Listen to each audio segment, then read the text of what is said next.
There was this one day that we were moving and I was, who knows, I was probably doing something really dumb, but I got cut really bad and I needed a Band-Aid, but we were in the new house and we didn't have anything and everything was packed in boxes. So my dad made me a duct tape Band-Aid.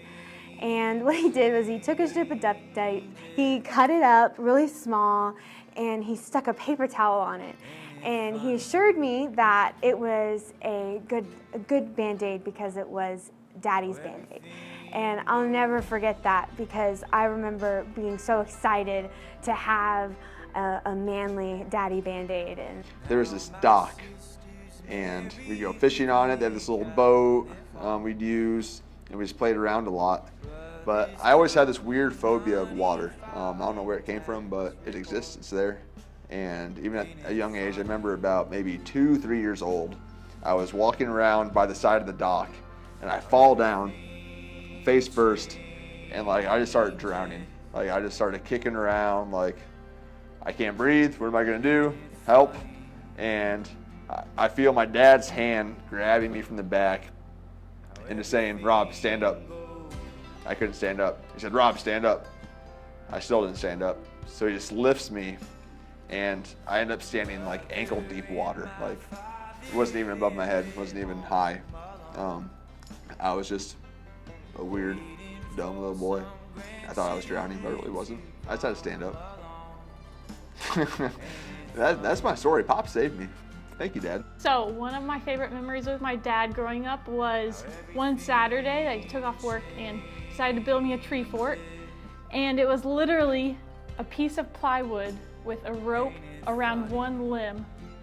And it was awesome until I moved to one side and then it just flipped up. And I'd never went on it after that one time, but I remember him doing that for me, and so it was very thoughtful and I loved it. So my favorite memory of my dad, when we were growing up, we moved a lot and we went on a ton of road trips. So I spent like 80% of my life in a car. And my dad invented this game called Songs of the Chicken. And he would pick a song, any song, and he would cluck it like a chicken. And we had to guess the song. So like, cluck, cluck, cluck, cluck, cluck, cluck, cluck. And we had to say, Jesus loves me, and if you said it first, then you got a prize. He's dope. One of my favorite memories of my dad when I was little, overall, was just that he was so silly. I remember Christmas mornings, he had the same routine of waking us all up and telling us it was Jesus' birthday, and he always had his robe on, I don't know why, because it was Texas, and big Daffy Duck slippers that he may still own. So when I was little, my dad would always try to attempt to like put our hair up whenever my mom went out of town or she had to go do something. And I remember one day in particular, he was in charge of getting us all to church, all four of us, and he like put my hair up in this ponytail real quick, and I remember like going into the bathroom and looking at it and just crying and being like, no, I'm not going to church like this. So even at like, and as an elementary school child, I was upset about my hair. So thank you, Dad, for trying, but it never really worked out that great. So I'm known for losing things. Like I lose my wallet, I lose my cell phone, lose everything, and he always calls me out on it. So this is kind of recent, but still. So Christmas morning, like we're opening gifts, and he gets like this $250 droid, and obviously like kind of being excited, he wants to go and fly it. And so we go outside and fly it, and within literally 5 minutes, he loses it. It literally falls probably a mile down the road, and we never find it. And for me, like, that was the greatest moment for me to just destroy him as far as calling him out on how he lost something, and it was just awesome. It was a good moment for me, so yeah. So as a kid, my dad used to like come around the corner, and he used to just come and he used to say, I got the claws coming out, and we used to run and scream and be like, no, you know, and it was awesome because he would just tickle us till we couldn't breathe, and then do it a little more, and then it was awesome. So he was pretty great. So my memory with my dad is more of a like a more drawn out memory, in the sense that when I was a little kid, my dad had always been the greatest videotaper. So he was known for winning Father of the Year every year just because of his videotaping skills. So I was playing football, first time I score a touchdown, he misses the whole thing. He had the lens over the camera. Fast forward to my junior year of high school, I'm invited to a camp in South Carolina, go to that. My dad misses the whole entire camp because he puts his iPad towards the ground. Then the very next year I go to another camp and I'm like, oh my gosh, I go in the car and you know, I'm like, my dad's like, oh, I got all this great footage of you, son.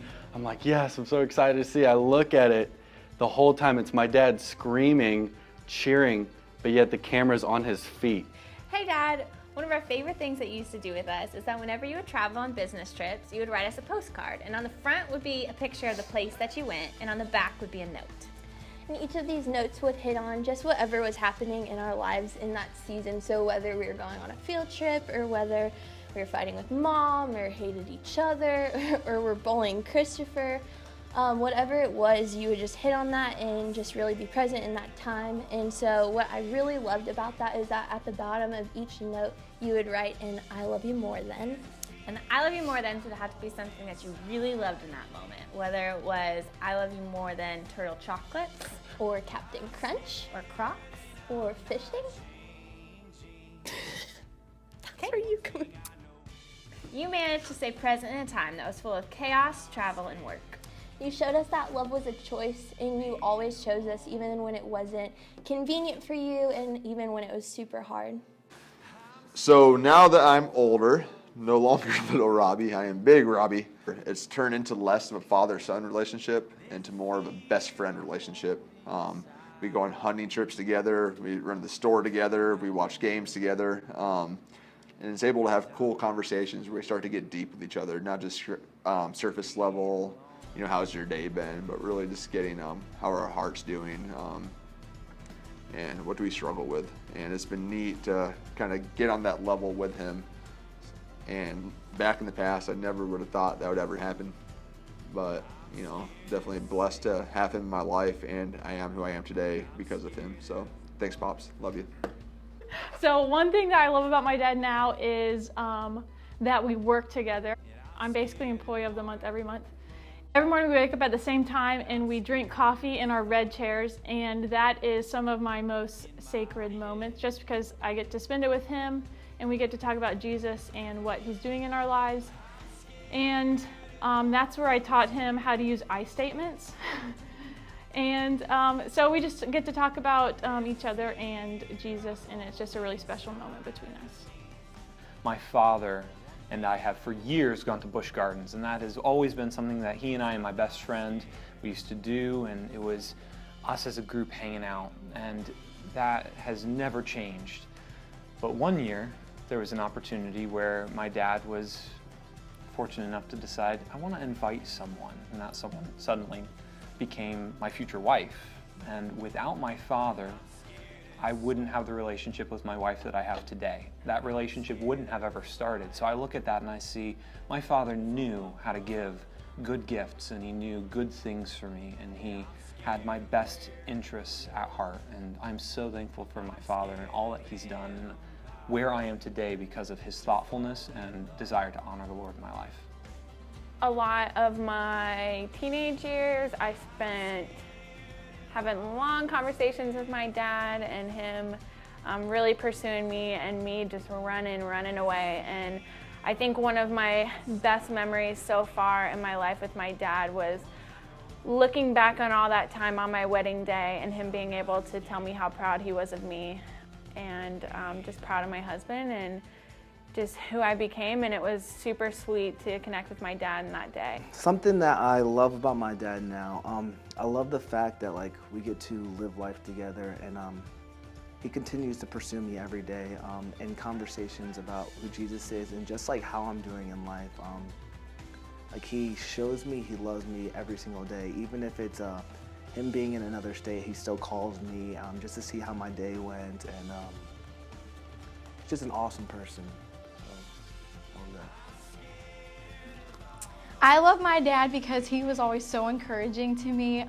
When I was younger, if I ever had like a problem with a boy or if I was struggling with something, he would always like call me out and tell me like if I was settling or something like that, even though deep down in my heart I knew if I was settling because I had such an amazing dad to look up to for that. So thank you, Dad. I have 3 other siblings. 2 of my other siblings had the opportunity to share something about our dad, but they didn't. I did. So I feel like I should get the birth rate now. Now that I'm older, I wish I could tell you that things were different, but he still does songs of the chicken all the time. Something cool about Dad now is, man, if I wanted to be the craziest thing, if I want to be like a tomato farmer tomorrow, and I called him tonight and said I want to be a tomato farmer, by tomorrow morning he would know everything there is to know about tomatoes. Like, no joke, everything there is. And that's kind of his love language, which is pretty cool. So, yeah. Dad, with all that being said, I just want to let you know you're an absolute stud as a father.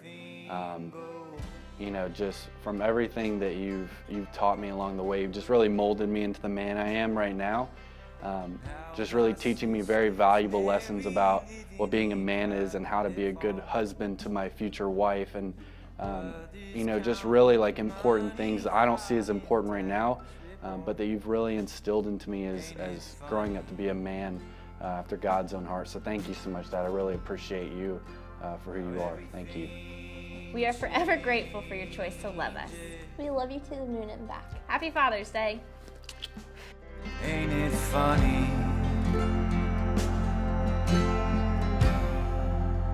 how everything goes?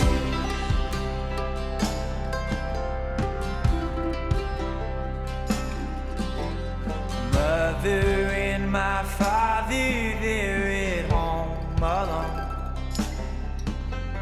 waiting for some grandchildren to come along. Ain't it funny? And he gets like this $250 droid.